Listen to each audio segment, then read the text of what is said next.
Dude. Oh. Do you guys have Disney Plus? Yep. You watch Mandalorian? My son does. I don't. What? Why don't you? Dude, I don't have give time. Me this no time thing. Oh yeah, yeah, you know. Hey, dude, I was in your phase of your life, phase that you're in. Bro, gather the kids, put them all on your lap, and then watch. So they all run downstairs and run Disney Plus, and I'm doing a sink full of dishes like this. Oh yeah, man. Doing all. I mean, we have them do chores, but like, dude, come on, man. I mean, there's a lot to do. You know? No, there is, dude. So I don't doubt that, but you should take the time. It's really good, dude. It's really good. I'm not sure if you were ever into Star Wars or anything like that. I wasn't, but I've been watching it with my son. And I like it for sure. It's a brilliant show because they dived into one character that you didn't know or didn't learn too much about throughout the entire Star Wars series. Okay. One of my favorite aspects of it, I think it was in the earlier season, because every Friday it's like a date night for me and Jackie. Like we just make sure that we watch it that night because it's always awesome. The artwork's amazing. The way they shoot it, like on Disney Plus, they actually have a behind the scenes, like how they're shooting it, and it just blows your mind. Yeah. But one of the cool things that really stood out to me was they actually, you know who I'm not like a big Star Wars buff, okay? So people are gonna like knock me for this, but who the stormtroopers, the white guys, they're on all white. All you know is that they can't shoot. Like they can't shoot for squat. That's like the ongoing joke for Star Wars. Like they come out like 20 of them. There's like one guy with like a lightsaber, and they're like pew, pew, pew, pew, pew, pew, and like they're always missing. And they actually give those characters they give those characters like lines now. Like they're like yes, Captain, but now it's like an actual dialogue. It's the funniest thing, man. They're like totally cracked on. They're like making fun of each other. They're like, I bet you can't shoot that cup over there. He's like, I bet I can. He's just like pew, shooting all over the place. It's really funny. It's just a really smart design show. Oh man. And Baby Yoda, man. You gotta get on board Baby Yoda. I gotta catch up on a lot of stuff. Yeah, I know. Unfortunately. That happens when you run a business. Yeah. And I have 4 kids. And 4 kids. Yeah. And 4 kids. You have 2 daughters, 3 sons? Oh, I'm sorry, 2 daughters, 2 sons? Yeah, 2 and 2. 2 and 2. Yeah. You're done, right? Yeah. Cool. I mean, yeah. Good. Depends who you ask. I mean, if you ask my wife, dude, she's down for whatever. Yeah, and I'm just she's a labor and delivery nurse. Okay. And she loves kids, and I don't know. Why doesn't she just get her kicks from there, man? Why does she have to like bring it into her own? Dude, is she from a big family? No, 3 siblings. Are you from? You're not from a big family either. 3. There's 3 of us. There's 3 of them, and yeah. Does any of her siblings have large families? 3's the max. Okay. I think there's one other person in my family that has 4 kids. Like, but everybody, my cousins. What's that? But everybody does have kids. Like in my family, like all. Yeah, like are all your siblings married? My sister is not. She's dating someone. How old is your sister? She is 28. I didn't know you had a sister. Yeah, so I got 1 brother and 1 sister. You're the oldest? I'm the oldest. My brother's 2 years younger. He's into motorcycles and all kinds of stuff too. Yeah. But he doesn't fix them. He wrecks them. Awesome. No, you know what he does is he'll buy something and he will, first of all, he gets a good deal. He trashes it for years and then sells it for the same exact amount. Right. Oh, of course. He's that guy. Yeah. And then I got to fix all his stuff, but he just bought a 110 and it's available. So he's picking it up this weekend, a CRF 110. Because he had a 50. Yeah, he's got a 50, a 70, and a 110. Cool. He had a 250F, but he sold that. Okay. And then he's got other stuff too. So why would he sell the 250F? That's a great bike. He had a YZ 250F. Oh, not a Honda. Okay. But it doesn't matter. There's No. still a good bike. But good size bike. It got to the point, you know, we got back into it. We started going to the track and stuff, and then it beats you up, man. Yeah. And he works. He's got an HVAC company. Okay. So he you know, if he gets hurt, you know, he's out of work. Yeah. Yeah. What does your sister do? She's in marketing. So for social media or? So for products. Okay. So she works for a marketing agency where they brand products. So like, and it's a consulting agency. So they'll do like Trader Joe's will go and be like, hey, we got this cookie. We need a box and all the artwork and branding. And so like she does that kind of stuff.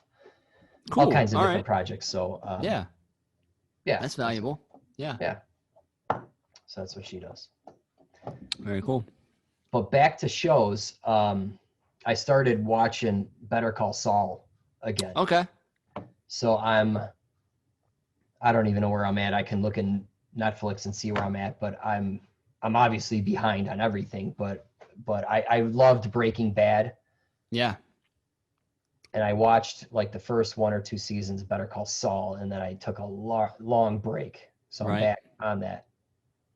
You into that show or? I did. I finished that show. So I was into that show. Jackie was not into it. She didn't care too much for it. My wife wasn't into it, so we stopped watching it as a result. Right. You know. Yep, that's what happens. Yeah. But I would speak it, and I finished it, and the story is really cool. The story is really good for that one. So I think you'll really enjoy it. You'll really enjoy it. So I'm at the point where they are building the meth lab. Okay. Underground. Yep. And Saul Goodman's name comes out, and he's peddling phones, and so it's all good. It's all coming together. I really enjoy it. So it's a good show, man. Yeah. That's a good one to get locked into for sure. Yeah. What's going on, guys? This is episode 18 of the Broken Moto Show. It's where myself, Matt from howtomotorcyclerepair.com, and my buddy here, Cody from MotorcycleMD, we answer questions that you submit, tech questions, actually any questions, motorcycle related, and we just talk about it in these episodes. Yeah. So Cody's going to go over the 1 million rules. Go for it. So to email us in with whatever you got. We need your guys' emails, okay? If you guys want to keep this show going, we need some emails. Otherwise, you won't. Dude? It is askbrokenmoto@gmail.com. That's how you reach us. Send us videos, pictures. In the description, if you're talking about your bike, or I'm sorry, in the subject line, year, make, and model. That helps us if we want to throw a picture up of your bike. If you want to send us a picture of your bike, that'd be even better. That would be actually advised. But feel free to take a video. If you have a nice smartphone, you can take great quality video, talk through it, let us know what's going on, introduce yourself. That would be really cool. Otherwise, send us a nice detailed email of what's going on. Mileage is good information. What all have you done to it? You can kind of keep that within 4 to 6 page essay. That would be great. And then we can bust it out on here, hopefully talk about it, maybe give you some help with whatever you got going on. This guy, he's got an awesome name. Multiple carburetor tuning. Hey, I am from Sri Lanka. My name is Kahara. Cool name. And I really love what you are doing. I have a CB250F Honda Jade. Did you Google that image as soon as you read it, or was it just me? No, I didn't. Okay. It's a really cool. It looks like the U.S. model Nighthawk from the 90s. See, it's the CB750 Nighthawk. I have 2 of them. But it's like a mini version of that, and it's awesome. It's a cool. Inline 4. And I took the carburetors apart and cleaned them. This is a 4 carburetor setup on a 250F. Incredible. I I didn't. So this is going to be a little bit harder for me to read, but I'm going to make it through. It is a 4 carburetor setup, and I did not note first mixture screw setting before disassembly. I set all of them to 2 turns out from lightly seated, and I also replaced the main jets and the pilot jets, 35 pilot, 88 main, and it runs great. And all RPM ranges smoothly. It's running good. The problem is idling. It fluctuates around 1,000 to 2,000, which is quite a jump.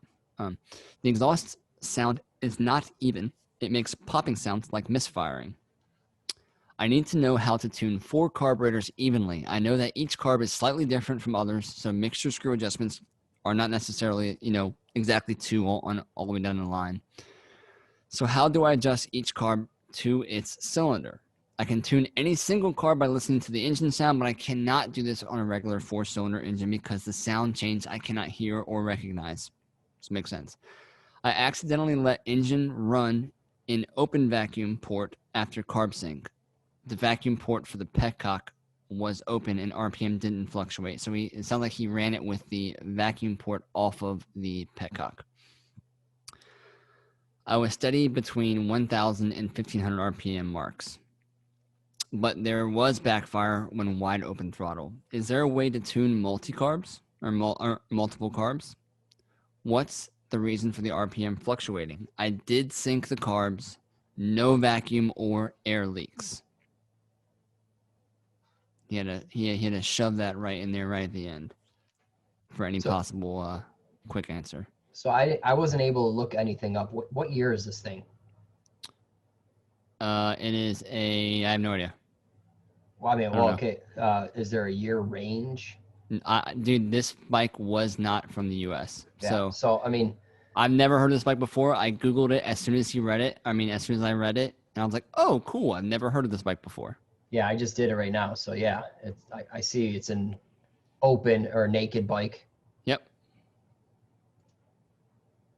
I don't even know what style the carbs look like. I've just never seen it. Like these are the mystery bikes that Honda makes in India or overseas. Yeah. That we will just never know about. I have no access to. I can't even search parts for them.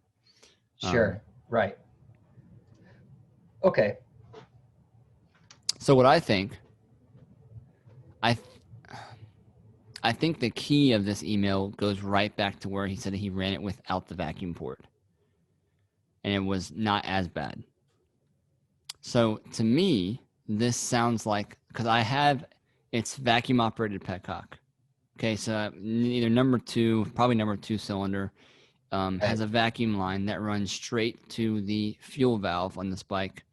When you turn the fuel valve on, it will not flow gas until there's vacuum applied to the fuel valve. It's a popular safety measure to not flood the engine when there's a problem inside the carburetors.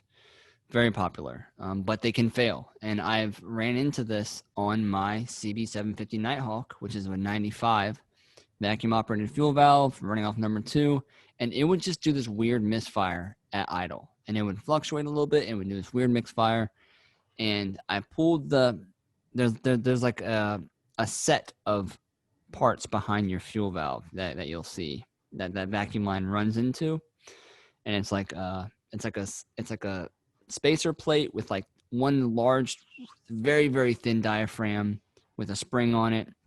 And it's just like the system that only functions when vacuum, which means the bike has to be running for this valve to open inside and allow gas to flow out. And what I found, usually you open them up when you see this problem, because what can happen is the vacuum line can actually either suck gas, so the diaphragm fails internally and it sucks gas, which makes number 2 really rich, which means it fluctuates. It's done this weird, it's trying to like run crappy on one cylinder pretty much. Or the vacuum line can have a hole in it, or a rip or a tear, especially right where it plugs into the intake on the cylinder or for that carb, and on the part that goes to the petcock. You pop them off, you can see like the rubber like spiders, right? Very, very common. So it can be sucking in air there. What I saw on mine was a very rare thing I've never seen before. But on the inside of the cap, so where they're like on the backing plate where the vacuum line kind of hooks into, on the inside of that cap, there's like a silver plate. Okay, and under that silver plate, that's actually where the spring sits. I call it the spring seat. But that silver plate behind that has another flat diaphragm. It's like a plastic valve that when the vacuum's applied, it opens that valve up. But you can't even see that. Like all you're looking at is like a silver thing, Matt. So it's kind of, you're just thinking there's nothing wrong here. But my plate had shifted out of its hole, and it was an air leak. It was this weird air leak coming from there. Internally, it might have been sucking in fuel, but to me, it was popping. It started to pop like there was like a vacuum leak on that cylinder. And so now all that being said, rebuilding that vacuum operated fuel valve was the fix. There's no point in trying to source another one. You just buy the kit, bolt it up, put a brand new vacuum hose on there, and see what happens. Because those can fail in a couple different ways, and it's kind of hard to pinpoint it. Right. So,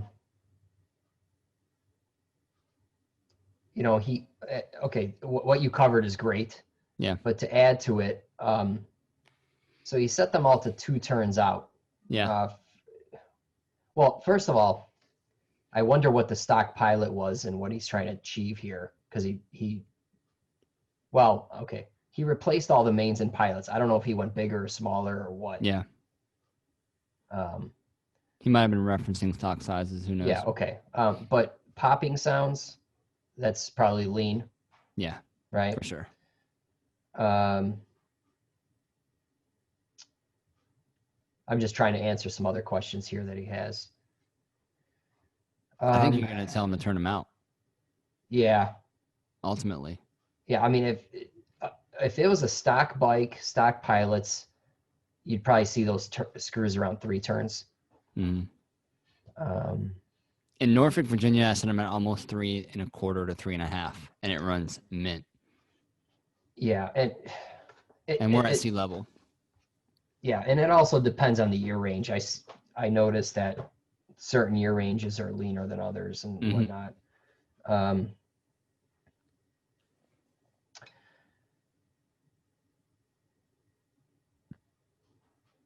But as far as tuning, I think one of the things was like, how do I tune each carb to each cylinder properly?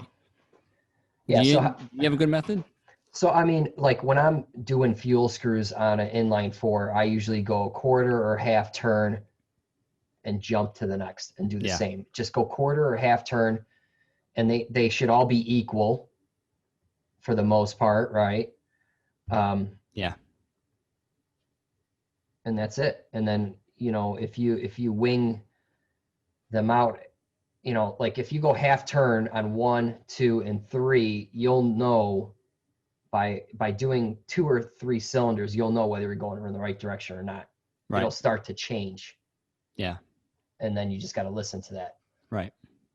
It is difficult. Well, what he's asking, there is no silver bullet for this. This requires experience to know what you're listening for and the changes that you can manipulate and hear.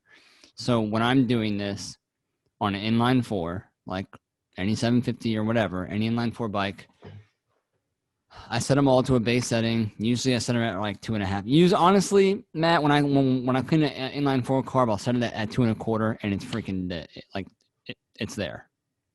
I don't have to mess with it. But let's say someone brings their bike in and I'm messing with it, what I'll do is I'll leave all of them where they're at. Let's say he puts them at 2. I'll take that number 1 and I'll turn it all the way in. If you turn it all the way in, you're going to hear a difference. Yeah.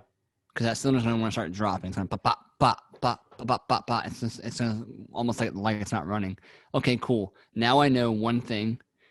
That one thing is that mixture tunnel is making a change. Yeah, it's working.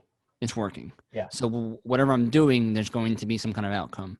So I'll back that out to 2 or whatever they're at, or I'll back out to 2. Let's say I don't know what the others are at.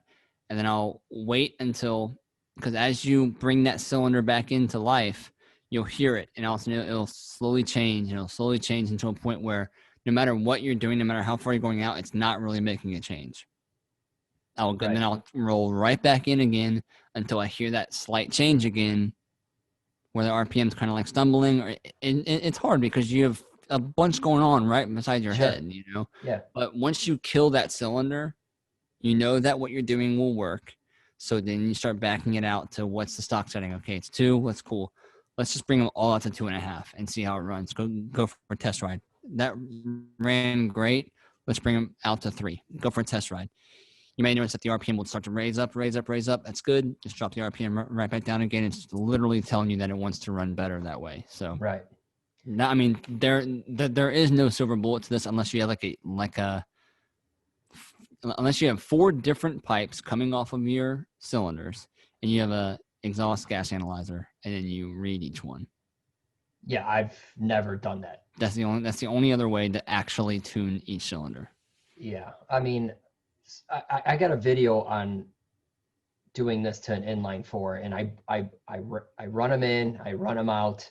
Yeah, and you can definitely hear the sound difference. And I do sure. half a turn each, and yeah, and I do it multiple times in that video. So I'll put that link in the video description. Cool. I think that's a good one for him to watch. Yeah. Keeping them all the same is safe. If you're making a 1/4 of a turn, unless it's an air screw on a fuel screw, you're not going to see much difference. Don't be so hard on yourself about, well, this one's at 3 and, a hair, just put them all 3.5 or sorry, 3.5 is a bit much. Put them all 3. Yeah. Inline 4s, I found that they're usually all equal. Sometimes when you get in these crazy twins, LV, this and that, maybe it wants something else, but for this engine, as long as they're clean. Yeah.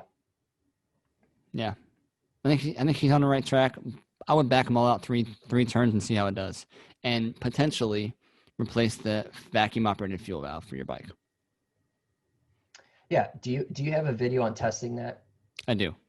Okay. Thanks for reminding me. Actually, I actually do have a video. Okay. On that. Well, let's go. I think I got a video as well. It's like freaking 10 years old, but yeah. So how would you go through that? I got a hand operated vacuum pump. Okay.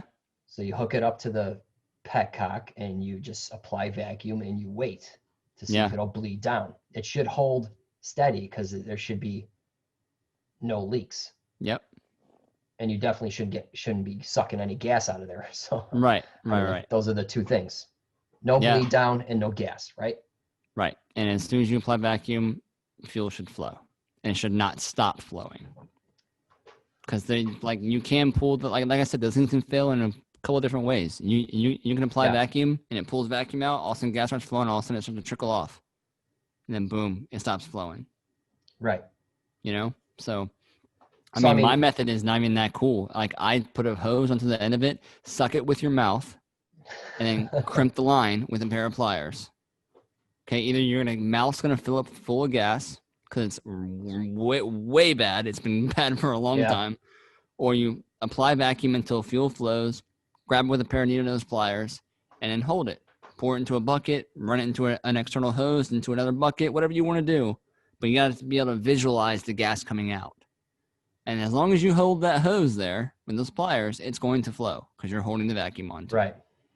That's it. So what do you do with the mouthful of gas? Like one of these? Spin. Yeah. Light something. I do that in the video. You should check it out. Oh, man. That's the best way to find out. You'll find out real quick what's going on. So he can bypass this, right? He can put a plug on the number 2. Yeah. Run a hose up to and do what you're doing and bypass all that and see what happens. Right? Good. Yeah. Just plug it. Plug number 2. It needs to either be plugged or applied. So. Sure. I would not go for a gravity feed. That's a whole other story. Just run with the system, rebuild it, go on your way. Gotcha. Cool, man. Beer fun time. Beer fun time. We have some shout outs to give. Yeah, why don't you do those? Yeah, if you guys don't know, me and Matt put time into this Probably back up. I spit things. So don't go. Me and Matt put time into this, shooting, editing, and one way that you guys can show your appreciation or support throughout this time that we do this is by donating some money to buy us some beers. Okay. We have a description, or we have a link in the description where you can do that at. We are so thankful for that. And we have a couple of people who've done it for us this past week or past 2 weeks. One of them is being Tommy. Big time donation. Thanks, Tommy. Yeah, thank you. Don, you're the man. I want to say it's Ivica. Thank you. And we got the Fits. So thanks all of you guys so much for donating beer to us so we can drink, be merry, talk about motorcycles to hopefully bring you guys some type of value for your questions or have a good laugh. Yeah, you summed it up, man. Thanks a lot, guys. Yeah. Cheers. We mean it. Bing. All right. Question number 2. 98 GL1500A vacuum leak. Light popping out of the left tailpipe. I should have let you have this question, Mr. Goldwing man. Light popping out of the left tailpipe when I pull vacuum hose off at cylinder 4 intake and plug nipple at intake. Kind of what we were just talking about. Popping goes away and idle's good. Cannot see much when I follow hose back to vacuum tree. I assume I have a vacuum leak. Tried spraying carb cleaner in this area. So much stuff in the way. Any thoughts? Thanks, Cody. Mike T. Phone number and email address provided. Okay, well, I mean, you're the Goldwing dude. I have no experience with Goldwings. But yeah, I mean, I think he's onto something here. So Absolutely.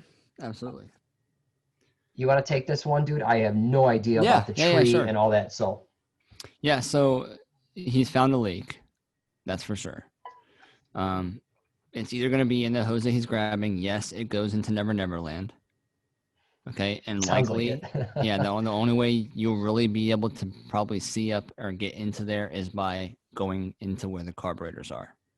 That's the belly of the beast. They are buried in there. We charge 12 hours to do a carb job on those, Matt. Jesus. 12 hours. At what, $100 an hour or whatever? 85. Wow. So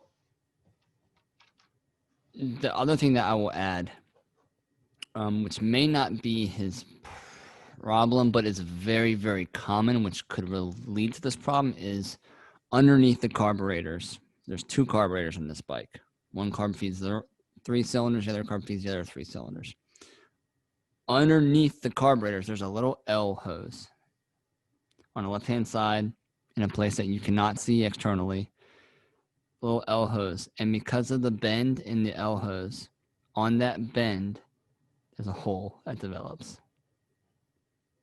Okay. It's like a $3 part, and it takes 3 hours to get to it. Nice.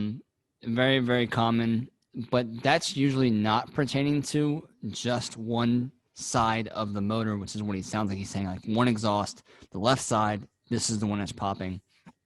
It sounds like he's onto something. I mean, the only way to replace that hose is to trace it back. And unfortunately, to do that, I believe he's going to have to pull the shelter, pull the air box, and then get down to where the carburetors are and remove or lift the rubber mats and find it, because it's not easy, man. That is the most complicated vacuum routing system on any bike I've ever worked on.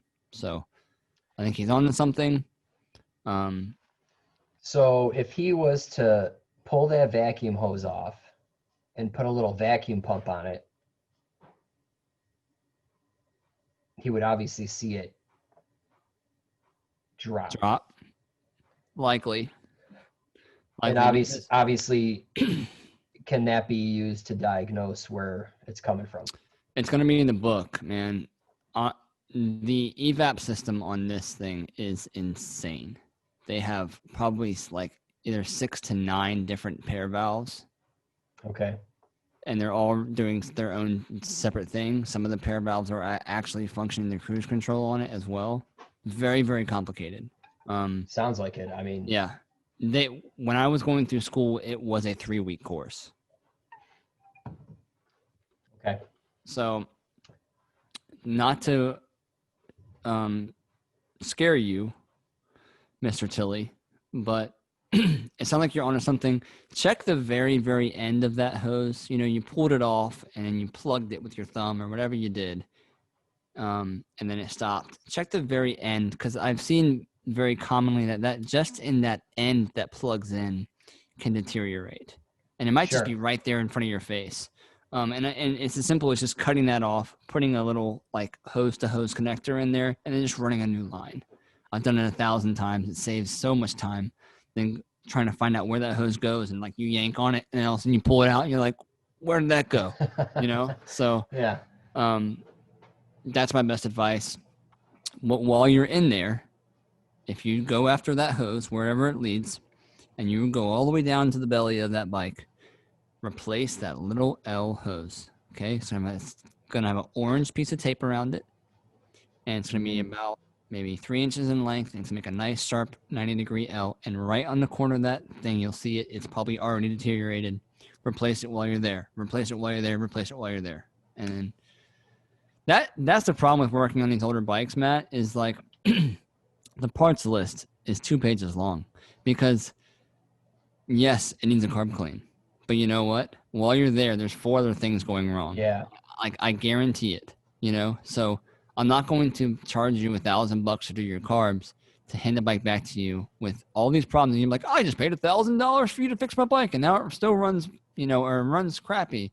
It's like, yeah, because I had to replace 7 other things outside of the carburetors that are affecting your bike. That's why in the older bikes, that's why shops don't want to work on them, man, because... No, I know. Yeah. Yes, you can do the carbs. I'm sure a lot of guys are actually not being able to do carbs anymore, but there's so much other stuff to do while you're there to make the job right. So now when I do a GL1500 carb clean, I have to include because it's vacuum operated petcock, I have to include that. I have to include that little hose. I have to include 3 other hoses. I have to include, you know, all these things. And it's just like, yeah, I'll do your carbs for $1,500. And they're like, what? That's crazy. I bought this bike for $200. You're like, I know. Well, yeah. Yeah. What are you going to do? What are you going to do? Great bikes, though. Have you ever ridden one? Have you ever ridden a Goldwing? I have. I don't know what year it was. Okay. I was probably like 18, 100. Was it like the full dressed 1500, or was it like it had tunes on it, man. I was cranking the tunes, riding it. Dude, I don't know, but it was like brown, so it might have been like a little older one. You know what I mean? Yeah. Did it have a passenger backrest? I don't know. All I can tell you is it was in the summer of '99. And so it was the potential of being a 1500. It was a used bike. Yeah. So it was probably early 90s, late 80s. Cool. That's all I know. I could guess. Dude, people say that the 1500s ride better than the 1800s, the new 1800s. Oh, really? Yeah, I mean, the 1800s have been around since 01 or 2000. Yeah, 01. The 1800s is a great bike, but the 1500s, man, you're just like riding like this the whole time. It's just nice. Yeah, I didn't get to ride it for long. Yeah.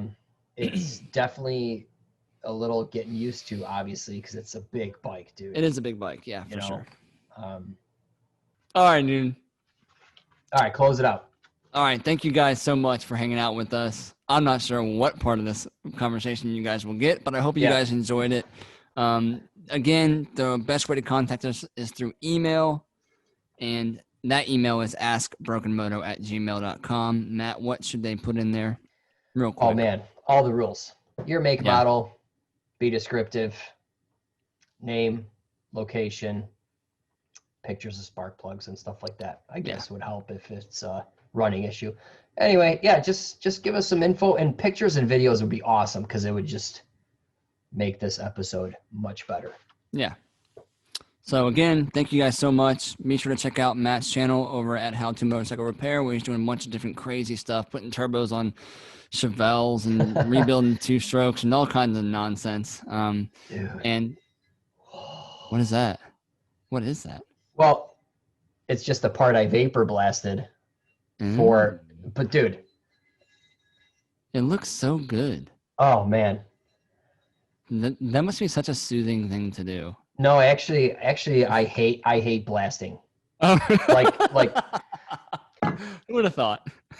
I love the results and what it can do, but I hate standing there and just, you know, the